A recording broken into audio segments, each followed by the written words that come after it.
Welcome to the PVR institute. AP DSC school assistant and SGT వాళ్ళకి కావాలనుకున్నటువంటి 6th class నుంచి 10th class ఉన్నటువంటి సబ్జెక్ట్లో మ్యాథమెటిక్స్ సబ్జెక్ట్ నుంచి నంబర్ సిస్టమ్ ఆర్ సంఖ్యా వ్యవస్థ అని చెప్పుకుంటాం. నెంబర్ సిస్టమ్ అనే చాప్టర్, లేదంటే దీన్ని మనము సంఖ్యా వ్యవస్థ. సో ఈ చాప్టర్ నుంచి మనం క్వశ్చన్స్ అనేది ఏ విధంగా అడగచ్చు, ముందు కాన్సెప్ట్ అని చెప్పుకుందాం. మొదట మనం చెప్పుకున్నటువంటిది ఏంటంటే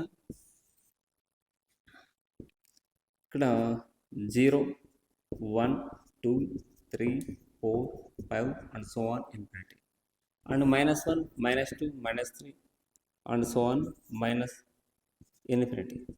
సో ఇక్కడ మనకు వీటన్నిటిని మొత్తం positive numbers and negative numbers and 0 వీటన్నిటిని కలిపి మనం ఏమంటామంటే వీటన్నిటిని మనము సంఖ్యలు, లేదంటే ఇంగ్లీష్లో మనము ఇంటిజర్స్ అంటాం. మరి దీన్ని దేంతో డెనోట్ చేస్తారంటే, దేంతో సూచిస్తారంటే జెడ్, క్యాపిటల్ జెడ్తో సూచిస్తాం. ఓకే, ఇందులో మనకి 1 నుంచి స్టార్ట్ అయిన దాంట్లో మనం ఏమంటామంటే పాజిటివ్ ఇంటిజర్స్ ధన సంఖ్యలు అండి. మరి 1 నుంచి స్టార్ట్ అయ్యే వాటిని మనం ఇంకొకటి అనొచ్చు. వాటిని మనం ఏమని పిలుస్తామంటే సహజ సంఖ్యలు. 1 నుంచే కదా స్టార్ట్ అయ్యేది, 1 నుంచి స్టార్ట్ అయితే కదా సహజ సంఖ్యలు.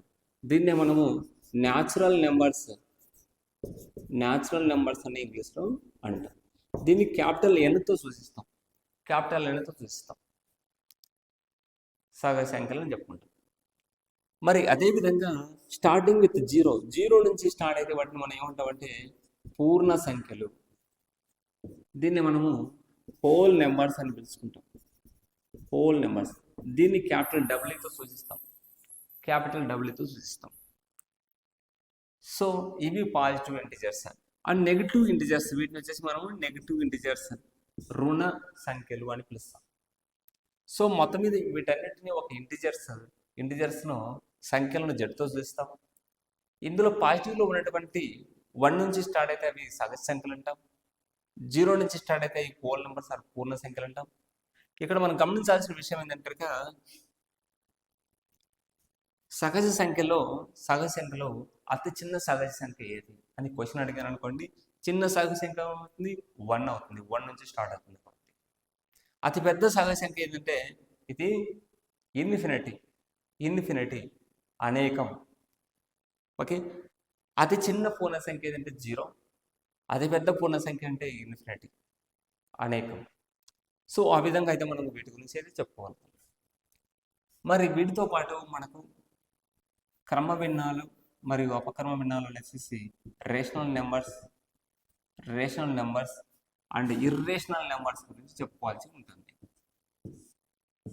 Rational numbers and irrational numbers చెప్పుకోవాల్సి ఉంటుంది. ఇందులో ముఖ్యంగా రేషనల్ నెంబర్స్ గురించి చెప్పుకున్నప్పుడు ఇప్పుడు ఎగ్జాంపుల్గా మనము ఇందులో రేషనల్ నెంబర్స్ అనేది ఏం చెప్పుకుంటాం, A/B ఫామ్లో ఉంటే దాన్ని రేషనల్ నెంబర్స్ అంటాం. AB బిలాంగ్స్ టు జెడ్ అంటే ఇంటిజర్స్ అంటే తెలుగులో సంఖ్యలు. సో A/B ఫామ్లో ఉంటే దాన్ని రేషనల్ అని చెప్తాం. ఇందులో ABB ఫామ్లో మనకు 2 టైప్స్ మనం ఎగ్జాంపుల్ తీసుకోవచ్చు. ఒకటి 1/2, 2 వచ్చేసి 1/3. ఈ రెండింటిని ఎగ్జాంపుల్ తీసుకొని ఈ రేషనల్ ఫామ్ అంటే ఇక్కడ ఇది ఫ్రాక్షన్లో ఉంది కదా, ఫ్రాక్షన్ టైప్ ఉంది. ఫ్రాక్షన్ నుంచి మనం డెసిమల్లోకి మార్చుకోవచ్చు. ఆ డెసిమల్ అనేది 2 టైప్స్ ఉంటాయి, terminating decimal and non terminating decimal.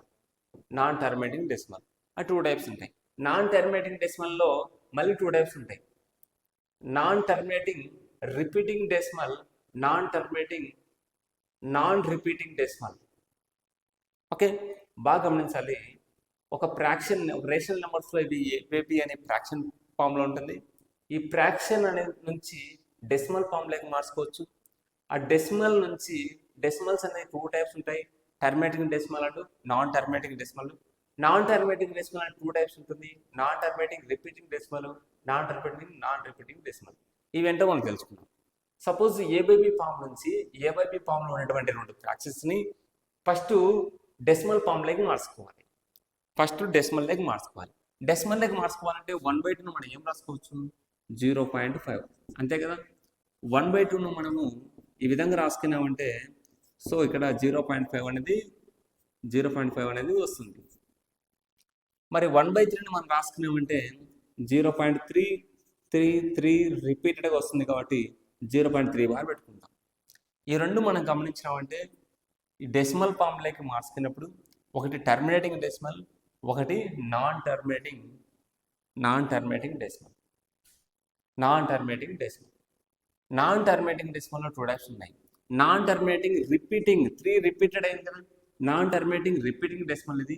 Non repeating decimal అంటే ఏంటి అనేది మనం చెప్పుకున్నాం.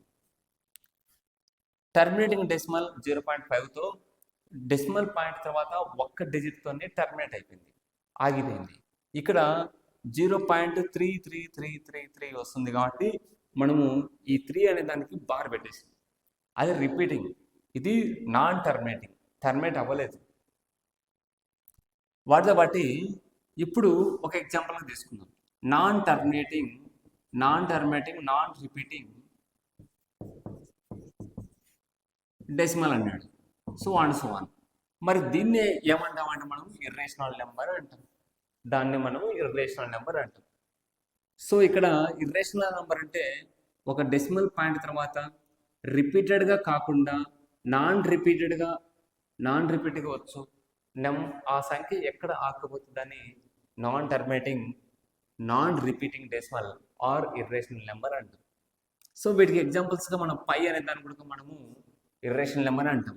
పై అంటే ఎగ్జాంపుల్గా 22/7 అని తీసుకుంటాం, లేదా 3.14 అని తీసుకుంటాం. మరి ఇక్కడ గమనించినట్టయితే 22/7 రేషనల్ కదా, 3.14 ఒక టర్మినేటింగ్ డెసిమల్ కదా అనుకోవద్దండి. ఇక్కడ ఒక అప్రాక్సిమేట్ వాల్యూ, ఇది just approximate value. Pi value ఎంత వస్తుందంటే 14.52916 అండ్ సో ఆన్ సంథింగ్. అంటే ఇక్కడ నాన్ రిపీటింగ్ డెసిమల్ అవుతుంది కాబట్టి ఇది ఇర్రేషనల్ నెంబర్ అవుతుంది. సో మనము క్యాల్కులేషన్స్ కోసం ఈ విధంగా వాడుకుంటాం అంతే. సో ఇర్రేషనల్ నెంబర్స్ ఇంకా మన రూట్లో ఒక ప్రైమ్ నెంబర్ కానీ పెట్టేసినామంటే, సపోజ్ ఎగ్జాంపుల్గా √2, √3, √5, √7 ఇవన్నీ కూడా మనము రూట్లో ఒక ప్రైమ్ నెంబర్ ఉంటే దాని కూడా ఇర్రేషనల్ నెంబర్ అంటాం. సపోజ్ ఉదాహరణకి క్వశ్చన్ ఏ విధంగా అడగచ్చు అంటే, which of the following is not irrational number అని అడగచ్చు. Question which of the following is not irrational number. Option A 5, option B 3.2174132 and so on. Option C √3, option D √4. ఇక్కడ మనం గమనించినట్టయితే 5 అనేది ఇర్రేషనల్ నెంబర్ అని చెప్పుకున్నాం,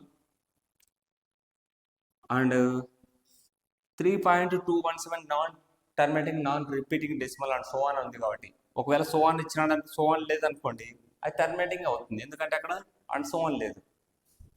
సో నెక్స్ట్ √3 అనేది రూట్లో ప్రైమ్ నెంబర్ ఉంది కాబట్టి అది కూడా మనకు ఇర్రేషనల్ నెంబర్ అవుతుంది. అండ్ సో √4 అనేది మనకు ఇక్కడ గమనించినామంటే మనకు √4 అంటే మనకు వాల్యూ ఏమొస్తుంది 2 అవుతుంది. √4 అనేది ఇక్కడ రూట్లో పర్ఫెక్ట్ స్క్వేర్ నెంబర్ ఉంది, నాట్ ప్రైమ్. సో ఇది మనకు ఇర్రేషనల్ నెంబర్ అవ్వదు అని అర్థం అనమాట.